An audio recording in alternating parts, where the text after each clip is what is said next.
Como que sale igual. Esta es la Ahí está todo toda esta parte del aparato respiratorio que todavía no lo vemos en sí, pero está muy, muy bonito para estudiar la anatomía.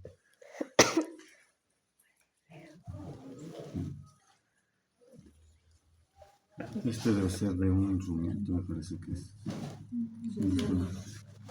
Cerdo.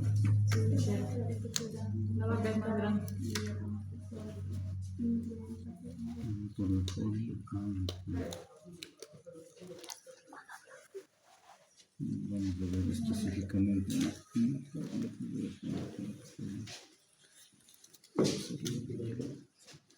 Aquí está el respiratorio.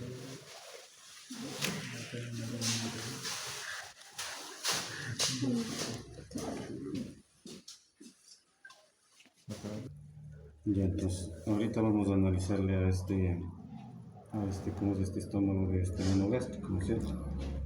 ¿Se acuerdan ustedes, por ejemplo, si está aquí ahorita, así, no sé, está el aparato digestivo, en este caso del monogástrico? ¿Ustedes cómo me diferenciarían, en este caso, cuál es la parte del fundus, cuál es el cuerpo y cuál es la estructura de acá abajo? ¿Se acuerdan? Anatómicamente, ¿se acuerdan que había unas divisiones? Por ejemplo, si yo toco esta parte de acá, ¿cuál es? ¿Cuál es esta parte de aquí? La curvatura ¿Cuál mayor. es esta parte de acá? Curvatura menor. ¿Ya? Entonces tiene curvatura menor, Curvatura mayor. ¿no es cierto? ¿Ya? Y todo esto venía a constituirse el cuerpo, ¿no es cierto? ¿Ya? Si ustedes tenían aquí prácticamente el estómago se conectaba con alguien a su ingreso. Anatómicamente, ¿con quién se conectaba? Con el cardias. Con el cardio, ¿no es cierto? Ese daba inicio ¿a qué? Al estómago, ¿no es cierto? ¿Ustedes cómo podrían, por ejemplo, diferenciar aquí, dentro de toda esta estructura que se encuentra acá? ¿Quién me podría decir, por ejemplo, dónde iniciaría el intestino delgado?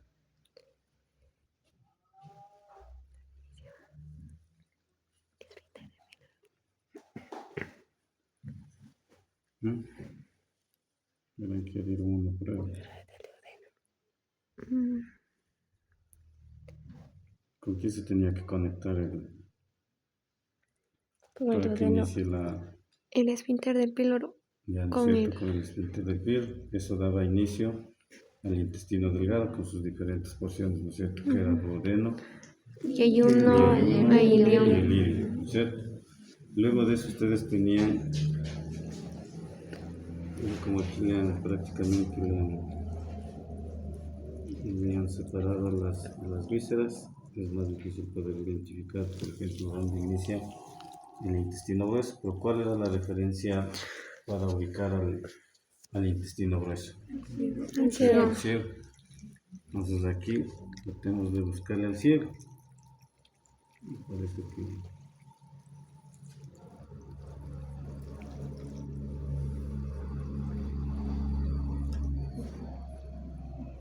se ve aquí corta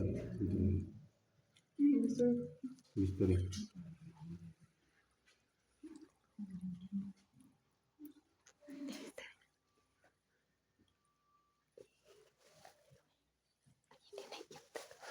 Entra por bisturí. No, Al entrar por bisturí.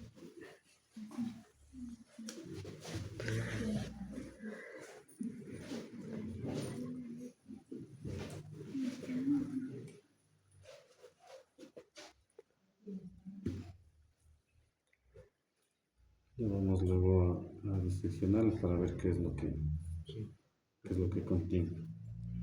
Miren, por ejemplo, aquí la irrigación que tiene.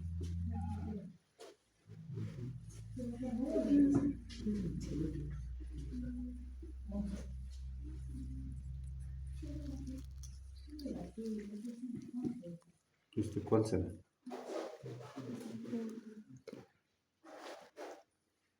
En el cerdo es más fácil identificar.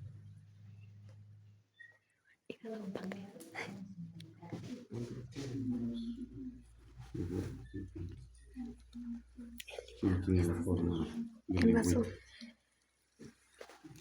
¿Quién tiene la forma de lengüita? ¿Mande? Yo traje, pero no tengo. Prácticamente aquí no hay acción.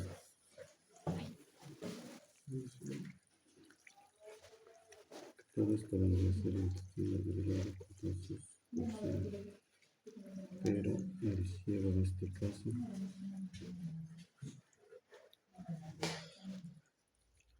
el ciego no, como para decir,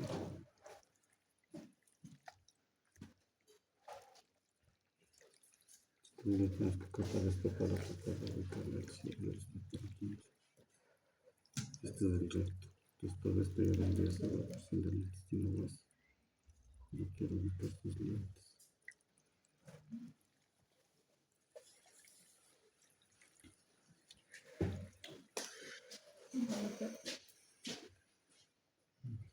Para cortar esto, y luego y hacemos de comer.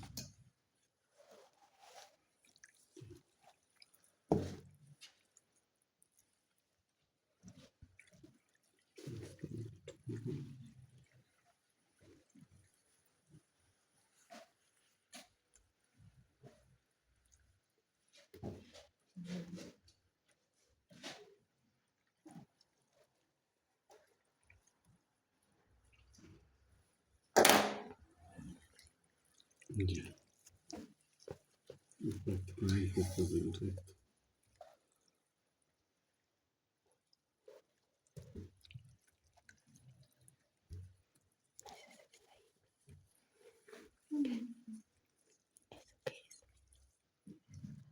Es grasa. Es grasa.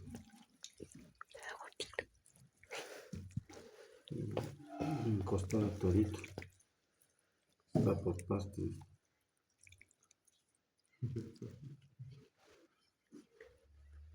Esto me parece que es aquí. Sí, es.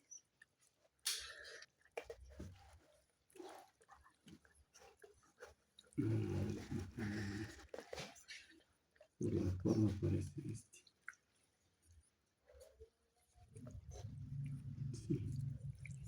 Entonces desde aquí empezaría prácticamente el intestino grueso. Tenemos que armar. Dentro de este intestino grueso, ¿en qué nomás se dividía? Ascendente. A ver, no.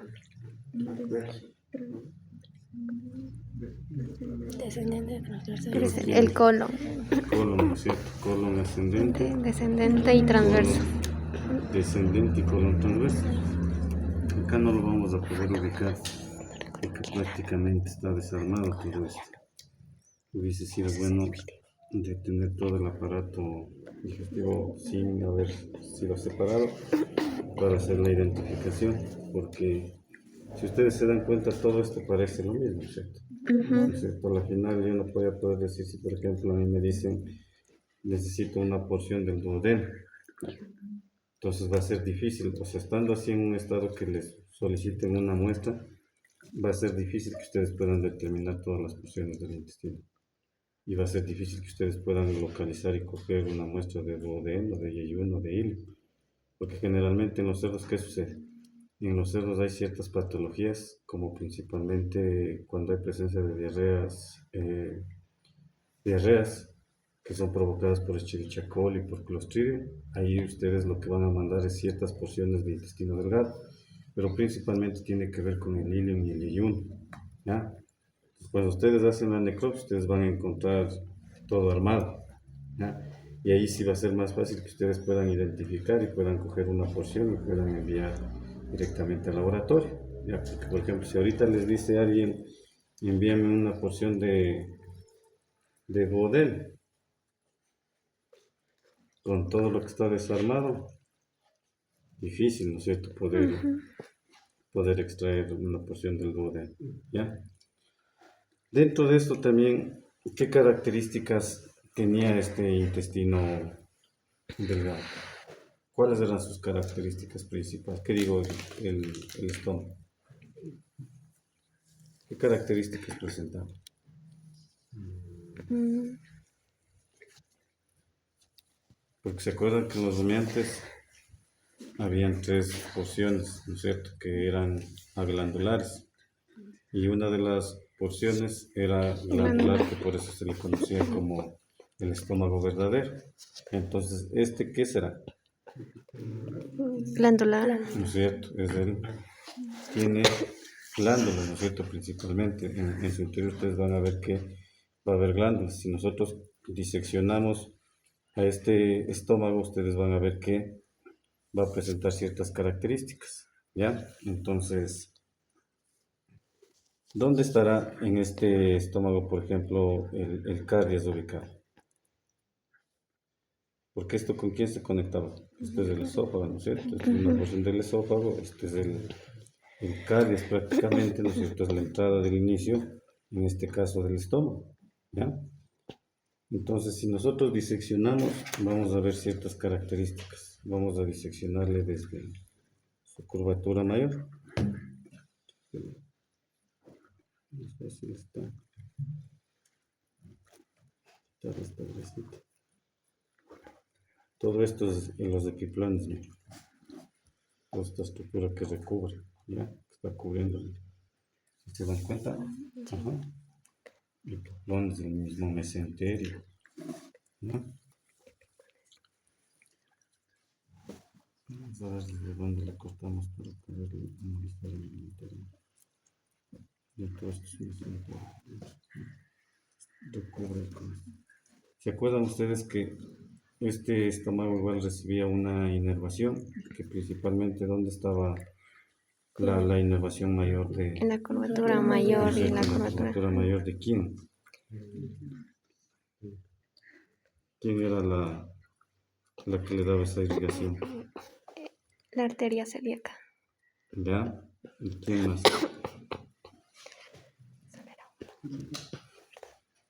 El intestino es la Mesentérica. mesentérica. ¿Ya? Entonces, miren, si yo voy abriendo y seccionando, miren, aquí voy viendo lo que está. ¿Se dan cuenta? Toda la irrigación que está aquí. Es decir, que por ejemplo, si yo tengo que hacer una cirugía, ¿no es cierto? Si yo no conozco las principales arterias venas que están cruzando aquí, yo puedo incidir tal vez en este. Miren. Y si es que ustedes se dan cuenta, a pesar de que el animal está muerto, miren, sigue saliendo sangre. Pues, ¿qué pasaría si yo cojo incido aquí y yo no me doy cuenta que hay aquí un vaso grande? ¿No es cierto? Puede haber una hemorragia, o incluso ustedes, si no se tienen en cuenta esto, ustedes cogen, inciden y puede ser que salga así como unas llaves de agua. Ya, y se queden asustados porque les coge y les llega a la cara. Vamos a abrirle por aquí desde su curvatura, ¿no? Para ver las características que presenta este intestino. Si ustedes se dan cuenta, como es una zona glandular, miren cómo se encuentra secreción. Miren. ¿No es cierto? Miren el tipo de secreción. ¿Cómo se denominaban esta estructura de aquí?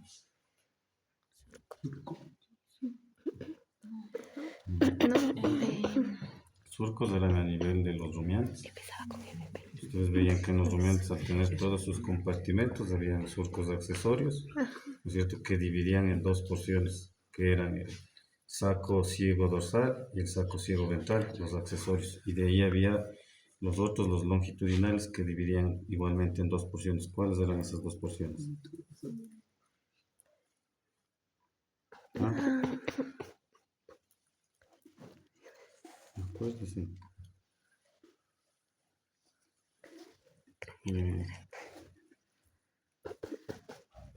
Vamos a ver la porción que teniendo aquí. Para ir viendo la misma curvatura.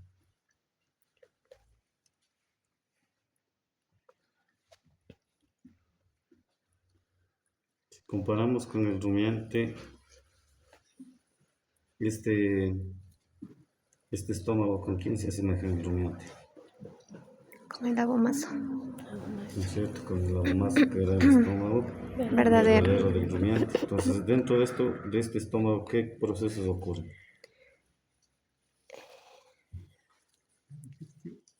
¿No es cierto? Principalmente aquí en el monogástrico, la digestión va a ocurrir aquí, ¿no es cierto? A nivel de este estómago. ¿Por qué? Porque aquí van a secretar enzimas. ¿Qué más? Miren ahí la estructura. Este ya viene a ser la salida ya prácticamente, ¿no es cierto? La salida para conectarse con quién. Con Si ustedes lo intestino. ven de aquí, miren qué característica tiene. Miren aquí. Si yo cojo y le paso aquí, miren. ¿No es cierto? Esta es la salida para conectarse con Intestino delgado. este intestino delgado, que principalmente es el duodeno, ¿no es cierto? Esta unión, ¿cómo se denomina?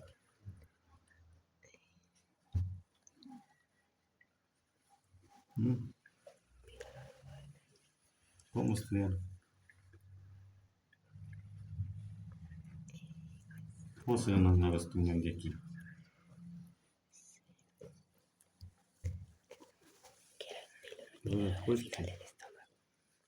Y vamos a ver la otra entrada, miren.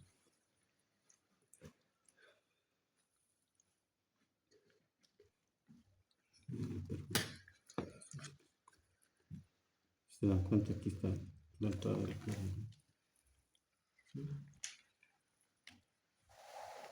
Aquí. ¿Ya? Si esto ya se une con el esófago en este caso. No tenemos todo el esófago como para coger y ver. ¿Ya? ¿Se acuerdan que el proceso de la digestión desde dónde inicia? Desde la boca, luego ¿hacia dónde pasa? A la faringe. Seguro de la faringe.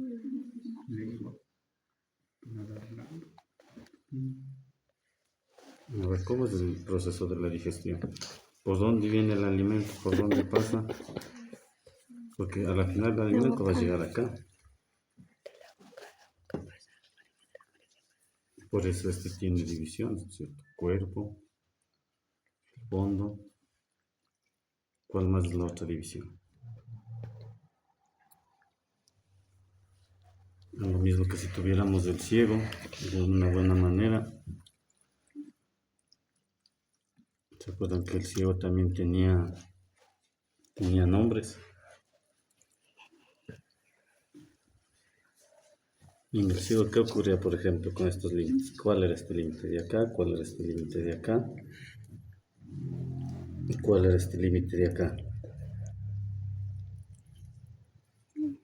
Miren que aquí tiene una formita. ¿Cómo era? ¿Cómo se denominaba esta estructura de aquí? El apex, el apex, ¿no es cierto? ¿No es cierto? El apex, todo este de aquí, ¿qué era? El cuerpo. El cuerpo, ya, y esta parte de acá, la base, ¿no es cierto? ¿No se acuerdan? Base, cuerpo y apex, ¿no es cierto? Igualmente va a tener una curvatura, aquí no se puede diferenciar muy bien, pero también van a tener una curvatura mayor y una misma curvatura menor, ¿no es cierto? ¿Qué ocurría dentro de este cierre?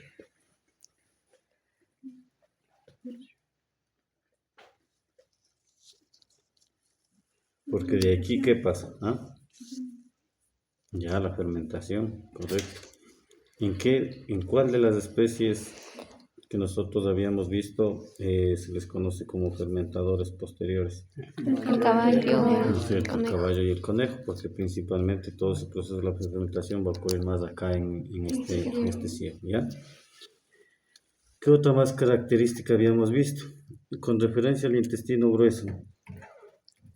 Igualmente ya dijimos, ¿no es cierto?, que el intestino grueso se dividía en colon ascendente, colon descendente y el colon transverso, ¿no es cierto? ¿Ya? Dentro de este intestino grueso, ¿qué proceso ocurre ahí? ¿Absorción de los nutrientes o absorción del agua? La absorción del agua, ¿no es cierto? Y también puede ser que ahí se absorban algunos nutrientes, pero no va a ser completamente, ¿ya? ¿Por qué? Porque a partir de este colon, ¿qué es lo que empieza a suceder con el alimento? Generalmente lo que no es absorbido Es desechado. es desechado, ¿no es cierto? Entonces desde aquí va a empezar ya prácticamente el proceso del desecho, que tiene que llegar hasta toda esta parte del recto y finalmente ese alimento o ese alimento que no ha sido aprovechado, pues simplemente sale expulsado. ¿Ya? ¿Qué otra característica más me estoy olvidando aquí?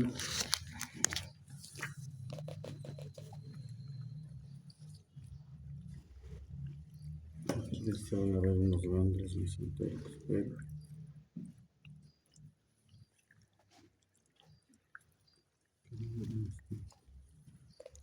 esto me parece que sí. A ver si sí.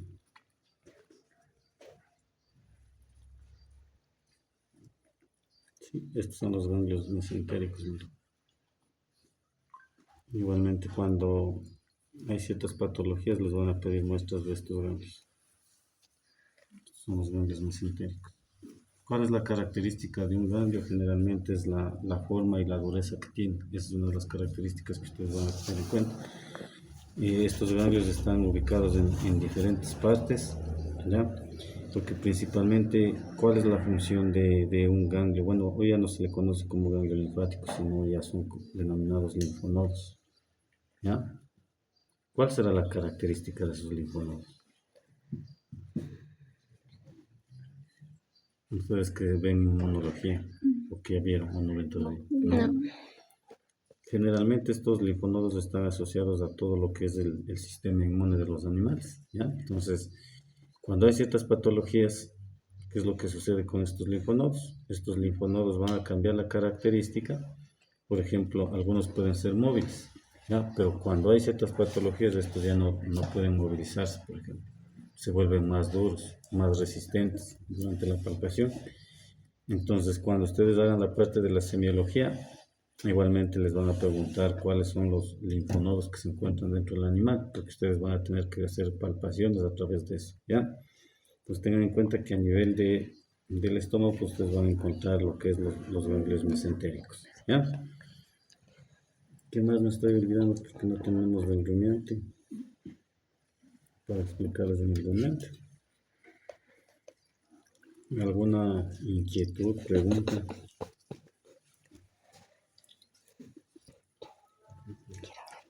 Este pobre estaba sin nada de alimento, o sea que lavado, pero no hay nada. ¿Se acuerdan qué características sucedía, por ejemplo, en el cerdo cuando no comía? ¿Qué ustedes van a encontrar dentro de esta mucosa? Este de aquí clarito es una mucosa de acá. Moco. ¿Qué sucedía, por ejemplo, cuando los animales no se les daba de comer a la hora que es? En el cerdo sucede algo. ¿Qué se les formaba? Porque ustedes se dan cuenta que hay secreción, ¿no es cierto? Secreción principalmente ¿de qué? ¿Qué secreto? Ácido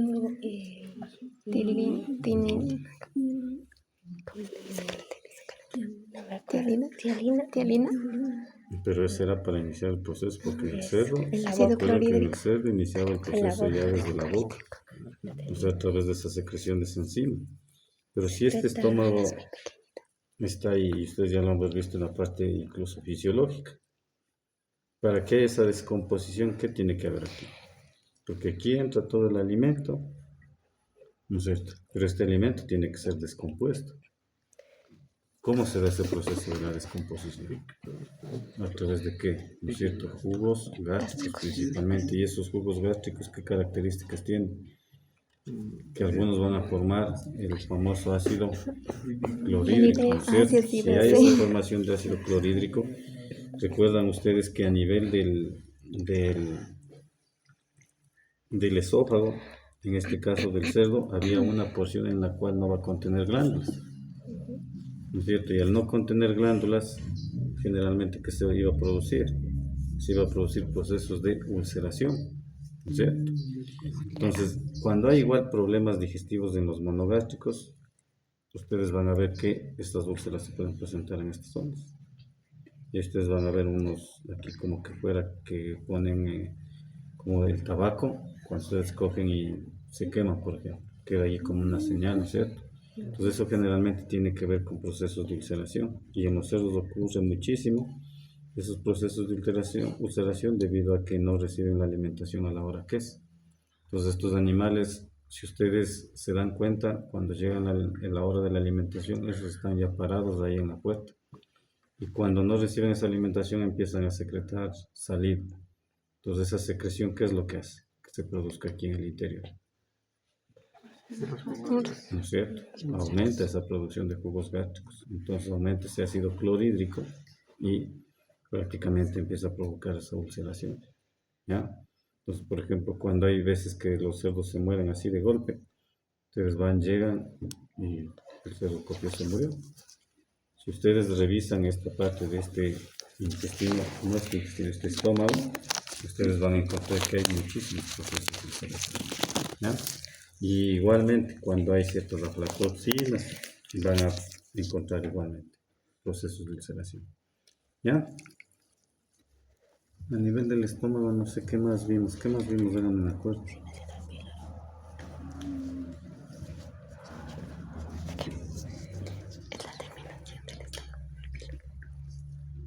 ¿Qué más vimos? Del rumiante no tenemos un estómago del rumiante.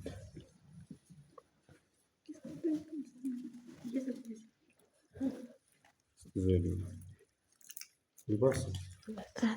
¿Qué característica tenía el vaso? ¿No es cierto? Como una lengua. Miren ustedes. Generalmente en el vaso, ¿qué sucede? ¿Qué pasa en el vaso? ¿Para qué le sirve el vaso a los animales? ¿Ah? ¿Para qué le sirve el vaso? ¿Como órgano de qué sirve esto?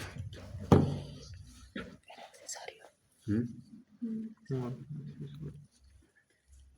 Ya sabemos que es un órgano accesorio, pero ¿qué función cumple el vaso?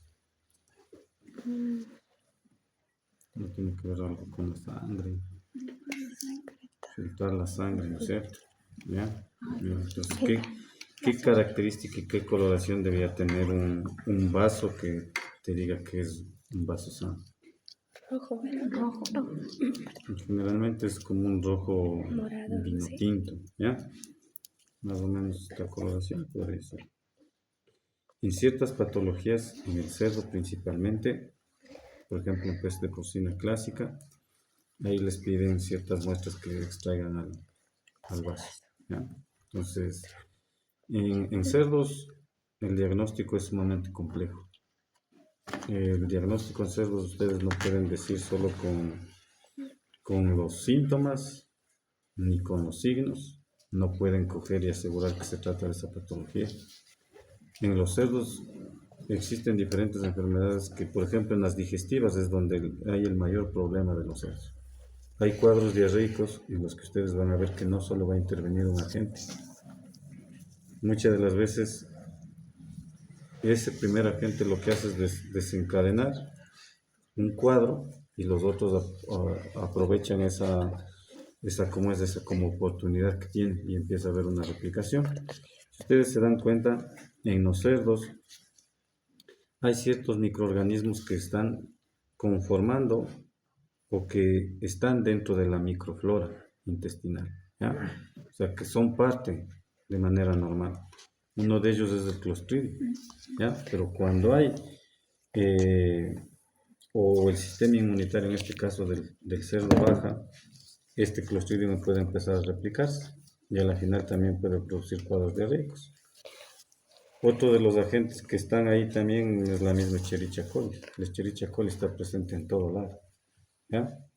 Igualmente, puede provocar cuadros diarreicos y ustedes van a ver que los síntomas, los signos de las diarreas en los cerdos van a ser casi similares, ¿ya? Entonces yo no puedo coger y determinar solo por los signos clínicos y decir que se trata de una Escherichia coli, se trata de un Clostridium, porque también hay que considerar que existen otros microorganismos como virus que a la final también van a provocar estos cuadros diarreicos, ¿ya?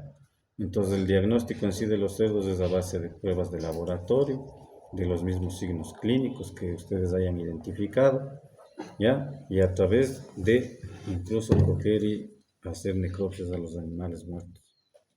Porque esos cuadros diarreicos van a presentar tal vez unas características especiales, como por ejemplo el tipo de la cruz. No podemos los varios, si no lo identificaría. Este es el duodeno, el yeyuno y el lilio. Ahí sí, como saben decir, les mentiría si les digo esta es la porción de aquí.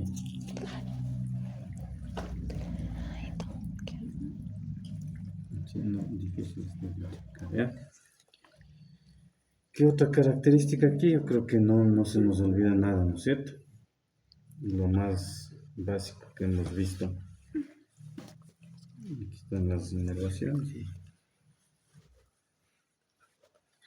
Ah, ya me acordé en el ciego de los comas, ¿se acuerdan que había unas,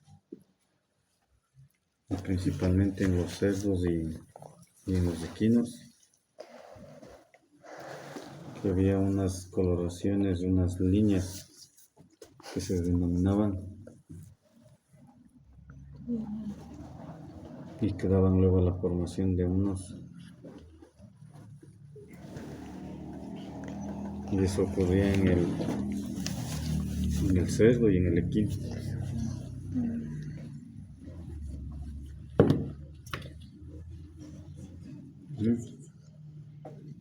A ver cuáles eran esas estructuras. Que aquí, aunque sea, ya está perdida la coloración, pero aquí sí creo que se le puede ver más o menos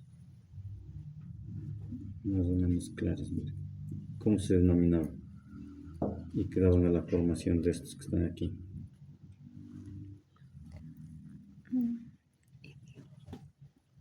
Que empezaba con T.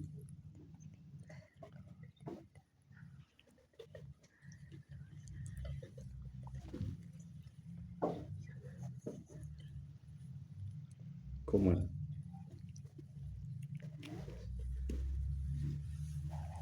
Y daba la formación de estos de aquí. Y que en esta especie, en el equino y el porcino, era visible.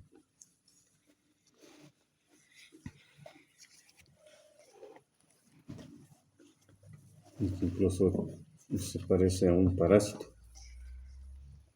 ¿Qué más pistas? Tenias, ¿no es cierto? Se denominaba tenias de estas estructuras, que era muy pronunciada dentro de lo que era ¿cómo es? El equino y el suino, o el porcino. Y estos de aquí, ¿cómo se llama?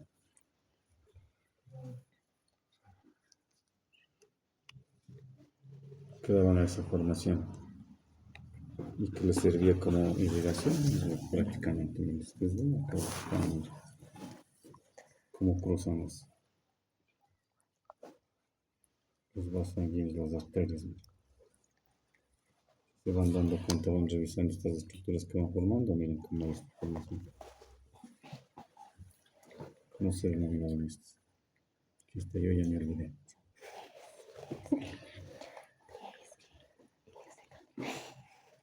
¿Cómo era? ¿No? No. Esa es la unión entre el hilo y el cielo.